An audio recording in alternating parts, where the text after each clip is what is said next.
Hello everyone, welcome to or back to my channel, MelCabeyVlogs.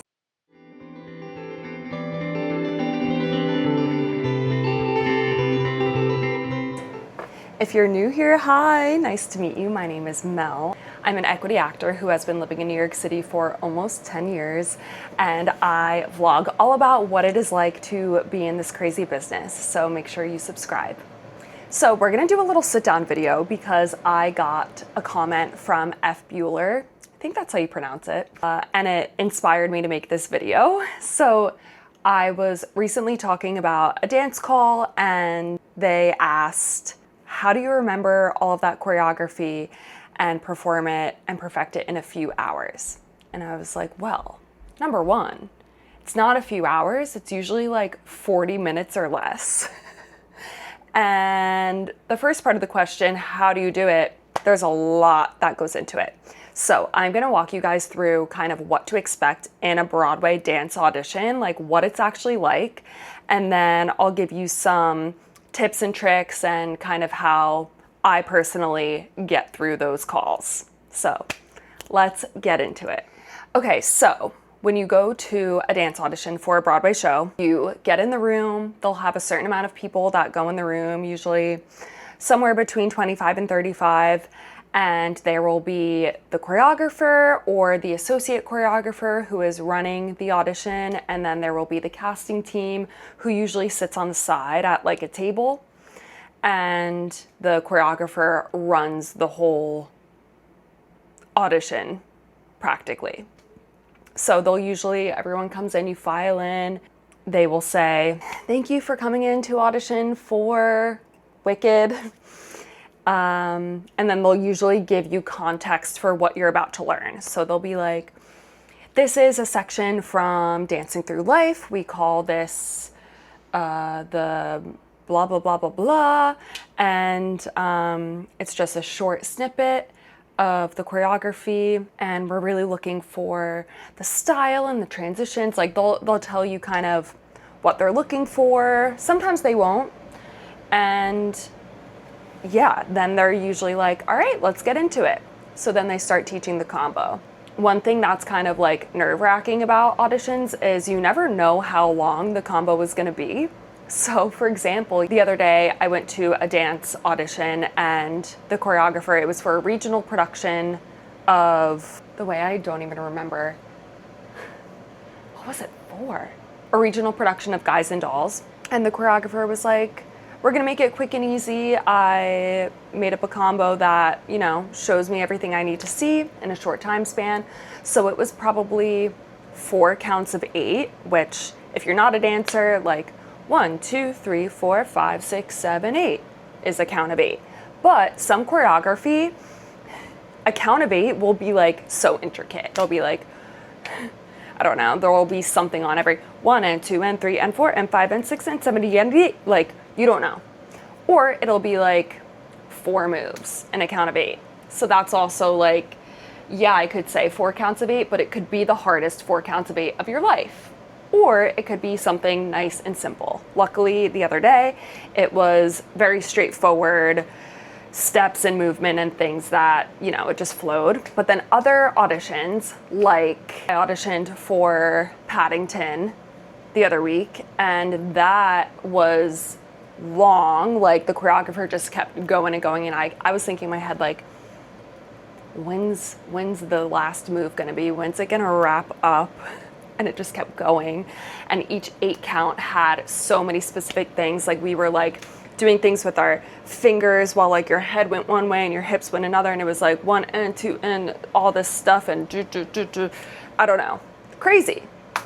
So when you go into these auditions, you just have to go in with an open mind to be able to take on whatever you are about to receive, and you just got to go for the ride.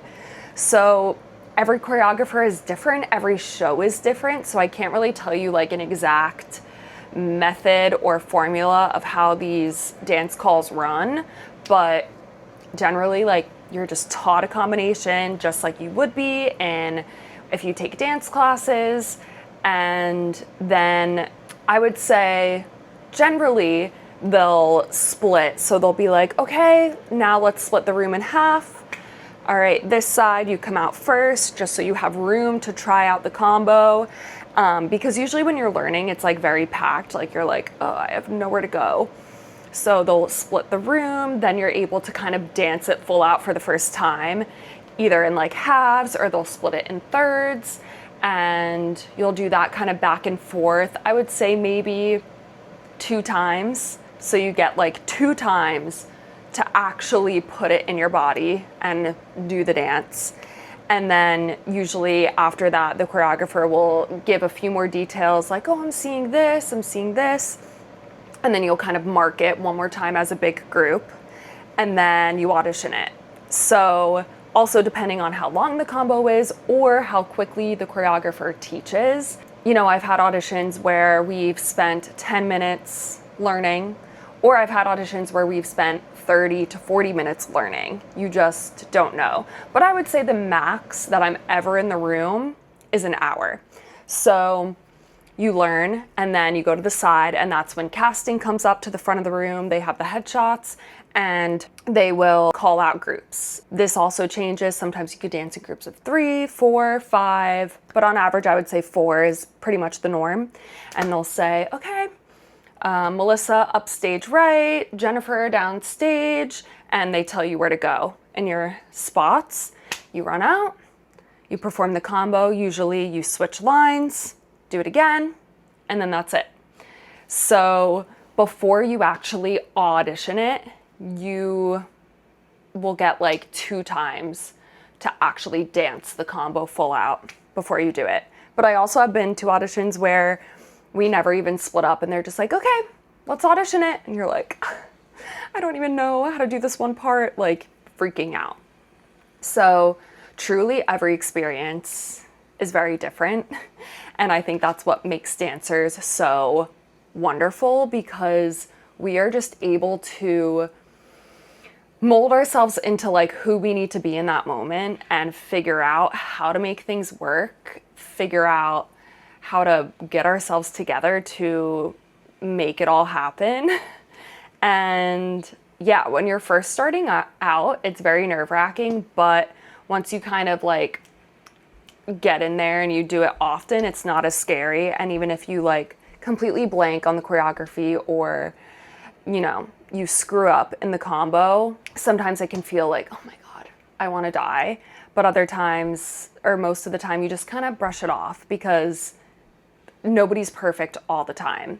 And generally what I've experienced is the other women that I'm auditioning with are generally very, very nice and very supportive, and it's not scary. But yeah, it can definitely feel scary sometimes, especially when you're auditioning with people that, you know, you're like, oh, okay, you're in Moulin Rouge right now. Yep. And you're in Death Becomes Her, and you're on Broadway and you're on Broadway. And it can be overwhelming, but just like getting in there and doing it, you become kind of desensitized to the stakes of it all. And you're just like, okay, this is what I do every week. It's fine. So that's like what happens. And then my tips for how you actually pick up choreography, this is so different for every single person. For me, I'm a visual learner, but I really like to pair a visual with something verbal, even if it's in my head. So let me think of some choreography. Let's take like the chorus line opening combo for an example. Usually also it depends on like the choreographer and how they're teaching it. Sometimes they'll teach like 4 steps and then they're like, okay, let's go back and do it. Or they'll throw 8 steps at you and then, you know, you have to like adjust in the moment. But so the beginning of a chorus line, you step out on your right, you step out on your left, you step back on your right, back on your left, and those are your arms. So like if I'm in an audition, I make up thoughts to myself. So I think like we go up, up and down, down. I make up like a dance in my head. And then like the part, I'm like sitting down trying to show you. There's like the lunge back, boom. So I'll think like back and we hit it and we go around and pose. Like I'll just make up things in my head. So then it kind of creates a song so that if I start to blank, I have like I have two things to fall back on, either the muscle memory of when we do it over and over as they're teaching the combo, and then also the song that I made up in my head. And then another thing is that can be tricky in dance auditions is a lot of times they'll start with the beginning of the combo and they'll go halfway through, and you kind of like do the beginning and you add on an 8 and add on and on, but you keep going back to the beginning. So then the beginning becomes really solid to you, but then all of a sudden they start teaching the second half of the combo. And then they're like, okay, let's go from this part. And it'll be like halfway through. So then you keep going back to that halfway point. And then like 10 minutes later, you realize, oh my God, we haven't done the beginning of the combo in 10 minutes. Like, do I even know what it was? So one thing that helps me is when the choreographer starts to do that, I try to lock in what those transition steps were from kind of like part A to part B. So if I know part A ended, I don't know, like this, then I'm like, I then create a rhyme for myself to connect it. Like, we snap to part 2, and then it helps me do that. Similarly, if there are parts of the combo that are like really similar to each other, where you start to get them confused, I also name them for myself. So like there'll be silly things. Like if one part there's like a certain kick, and in my mind I'm like, oh, that's a sassy kick. I'll be like, sassy kick goes into lunge. Sassy kick, lunge, got it. Then I know which one I'm on. Versus the other one, I'm like, oh, smooth kick into swipe. So it's like literally I'm like talking to myself the whole time I'm in these auditions, so locked in. And that is how you kind of have to figure out how to get all that information into your head so that once you go to audition it, you can fully perform it. And, you know, you have to like act a little bit and show the emotion of whatever is going on in that scene. So you can't just be like, you know, it takes a lot to like get there, and it happens in such a short period of time, like literally in 30 minutes to an hour. You're doing all of this. And again, everybody learns differently. So I think a great way to practice and not freak out when you actually go to the auditions is by taking class. So if you're in New York City, I really recommend taking theater dance classes at BDC and Steps and Interim, which is free dance classes for professionals. And then that way you can kind of explore with yourself your learning style and how you pick up things in like an environment where it's not high stakes. So then that way when you go to the auditions, you get used to the way that you learn things. Yeah. And it's crazy, like dancing obviously isn't just about what you physically do with your body. And in auditions, most of it is about like picking up what you're being taught. And then you have to rely on all of the work you've done your whole life, your technique, to just be able to execute it properly. You don't even have time to think about like, how am I going to execute this jump into the roll on the floor and blah, blah, blah. You just like have to do it. And instead you're thinking about the moves. So it's a lot.